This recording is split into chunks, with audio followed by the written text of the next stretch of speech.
إنما يخشى الله من عباده العلماء. إن الحمد لله نحمده ونستعينه ونستغفره ونعوذ بالله من شرور أنفسنا ومن سيئات أعمالنا من يهده الله فلا مضل له ومن يضلل فلا هادي له وأشهد أن لا إله إلا الله وحده لا شريك له وأشهد أن محمدا عبده ورسوله صلى الله عليه وسلم أما بعد. Allah subhanahu wa ta'ala a fait de la nation musulmane la meilleure des nations et il l'a élevée au-dessus de toute autre nation. Allah subhanahu wa ta'ala a certes distingué la nation musulmane de par son monothéisme, de par ses comportements louables ainsi que de ses hautes moralités.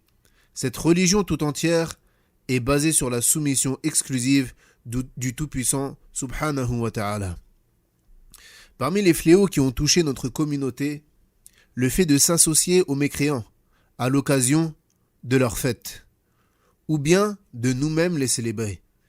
Et quel est le jugement de fêter Noël, ou bien de fêter le Nouvel An, ou bien de manière générale les fêtes des polythéistes?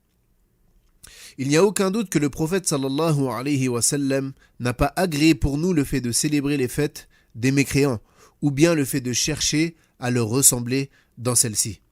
D'après Anas radiallahu anhu, le messager d'Allah sallallahu alayhi wa sallam est venu à Médine alors que les Ansar avaient 2 jours dans lesquels ils jouaient. Il leur a demandé « Que sont ces 2 jours ?» Ils lui ont dit « On y jouait durant la période anté-islamique. » Le prophète sallallahu alayhi wa sallam leur a alors dit « Allah vous les a remplacés par 2 autres jours meilleurs, le jour du Fitr et le jour d'Al-Adha. » Il nous a donc légiféré sallallahu alayhi wa sallam 2 fêtes en islam, Eid al-Fitr et Eid al-Adha. La fête qui vient lors de la rupture du jeûne et la fête du sacrifice. Et toute fête en dehors de ces 2-là est une innovation. Et il est interdit de la célébrer. Il n'existe pas en islam de fête des mères, de fête des pères, de Saint-Valentin, de Noël, de Nouvel An, etc.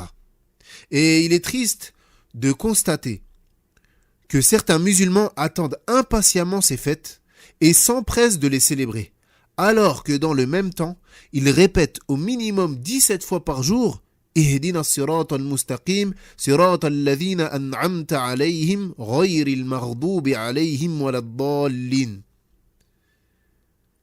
Le musulman, il récite au minimum 17 fois par jour « Guide-nous vers le droit chemin, le chemin de ceux que tu as comblés de tes faveurs, non de ceux qui ont encouru ta colère, ni celle des égarés. » Et ceux qui ont encouru la colère d'Allah subhanahu wa ta'ala, ce sont les juifs. Quant à ceux qui se sont égarés, ce sont les chrétiens. Alors comment le musulman peut-il demander à Allah subhanahu wa ta'ala la guider, de le guider, et de le guider sur le chemin qu'il a comblé de ses faveurs, et non pas sur le chemin des juifs et des chrétiens, alors que dans le même temps, il suit leur voie? Ceci est une contradiction. Il incombe plutôt aux musulmans de se désavouer des mécréants, ainsi que des polythéistes, ainsi que de leurs fêtes. Et le prophète, alayhi salatu wassalam, il a vécu avec les chrétiens et les juifs dans la péninsule arabique. Le prophète, sallallahu alayhi wa sallam, il a vécu avec les chrétiens et les juifs dans la péninsule arabique. Et il n'a jamais participé à leurs fêtes, ni ne les a célébrées. Donc ceci est une chose nouvelle.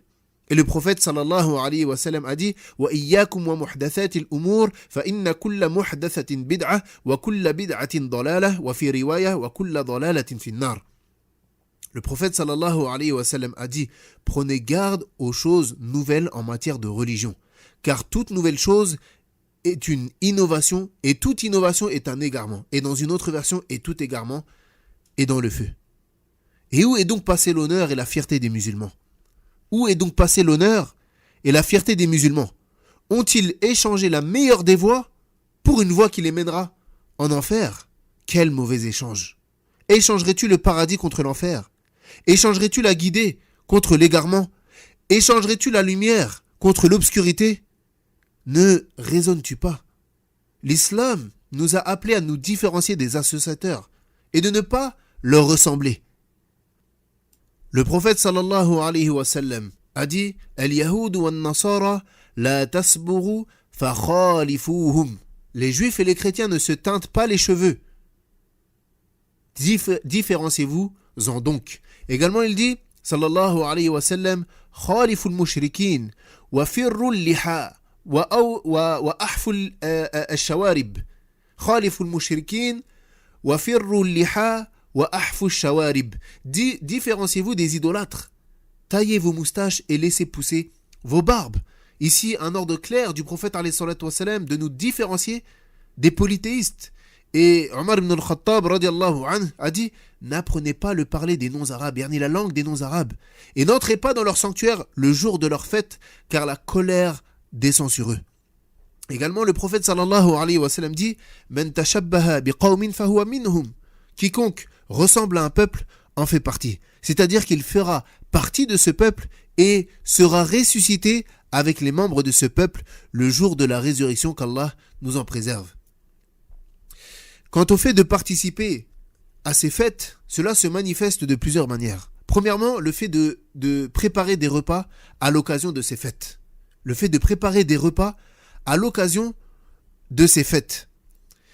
Et cela se manifeste également par le fait de féliciter les mécréants à l'occasion de leurs fêtes.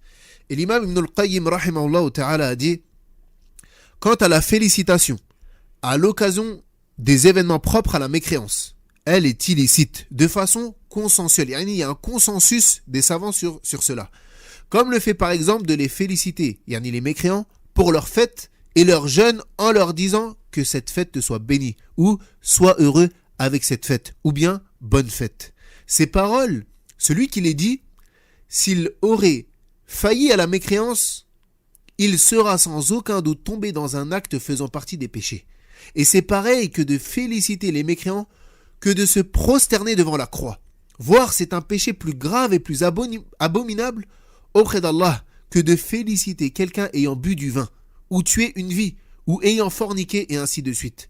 Or beaucoup parmi ceux qui n'ont pas d'égard pour la religion tombent dans ce péché, ne sachant pas la laideur de leur acte. Ainsi, quiconque félicite une personne à l'occasion d'une désobéissance, d'une hérésie ou d'une mécréance serait alors exposé à la colère divine. Donc le fait que tu dises bonne fête aux mécréants, c'est encore pire que si tu avais félicité une personne qui avait forniqué ou qui avait bu de l'alcool ou bien qui avait tué une vie. Également, le fait de célébrer leur fête se manifeste par le fait de voyager vers leur pays ou bien vers les pays de mécréance pour assister à leur fête. Et quatrièmement, cela se manifeste par le fait tout simplement d'assister ou bien de célébrer leur fête. Et prenez garde à ceux qui essayent de détourner les musulmans de leur religion et à les égarer, en disant que l'islam nous appelle à la tolérance et à la politesse et au bon comportement. Donc nul blâme à les féliciter, nul blâme à féliciter les mécréants durant leur fête ou même à y participer, car cela nous appelle à la tolérance, cela est une tolérance envers eux.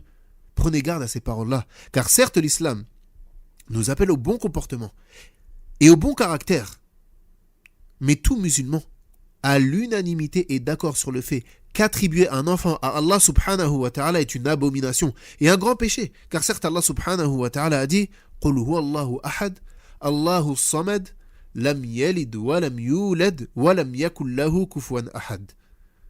Dit, il est Allah l'unique, Allah le seul à être imploré pour ce que nous désirons. Il n'a jamais engendré et n'a pas été engendré non plus. Et nul n'est égal à lui. Et comme on l'a cité plus haut, Ibn al-Qayyim a dit que féliciter un mécréant lors de leur fête revient à le féliciter d'avoir commis un péché plus grave que le vol ou bien la fornication. Et quel musulman, doué de raison, dira que par politesse ou tolérance, il est permis de féliciter une personne ayant forniqué ou en ayant bu de l'alcool? Personne. Qu'en est-il alors de les féliciter d'avoir attribué un enfant à Allah subhanahu wa ta'ala? Wal'iyadhu billah. وقال سبحانه وقالوا اتخذ الرحمن ولدا لقد جئتم شيئا إدا تكاد السماوات يتفطرن منه وتنشق الأرض وتخر الجبال هدا أن دعوا للرحمن ولدا وما ينبغي للرحمن أن يتخذ ولدا. Allah subhanahu wa ta'ala a dit, et ils ont dit, le tout miséricordieux s'est attribué un enfant. Vous avancez certes là une chose abominable. Peu s'en faut-il que les cieux ne s'en trouvent à ces mots, et que la terre ne se fende, et que les montagnes ne s'écroulent, du fait qu'ils ont attribué un enfant au tout miséricordieux, alors qu'il ne convient nullement au tout miséricordieux d'avoir un enfant. Et pour conclure, il nous est donc obligatoire de nous éloigner des mécréants durant leurs fêtes, et de ne pas les célébrer, et de ne pas les féliciter, afin de ne pas encourir la colère d'Allah subhanahu wa ta'ala, mais plutôt il nous incombe de nous en tenir à nos fêtes, qu'Allah subhanahu wa ta'ala a légiféré pour nous, et d'y extérioriser la joie, la bonne humeur et le bonheur, et de se faire des cadeaux. Et il est triste de voir des musulmans, wal'iyadhu billah, qui célèbrent Noël, et qui le célèbrent mieux que l'Eid. Subhanallah. Yani, tu le trouves, lors de Noël, il fait des cadeaux, il fait un repas, il extériorise la joie, alors que le jour du Eid est un jour quelconque, comme les autres. Il ne fait pas de cadeaux à sa famille, il n'extériorise pas la joie, il ne fait pas de repas, etc. Wal'iyadhu billah. Wallahu a'lam wa sallallahu ala nabiyyina Muhammad wa ala alihi wa sahbihi ajma'in. سبحانك اللهم وبحمدك أشهد أن لا إله إلا أنت أستغفرك وأتوب إليك.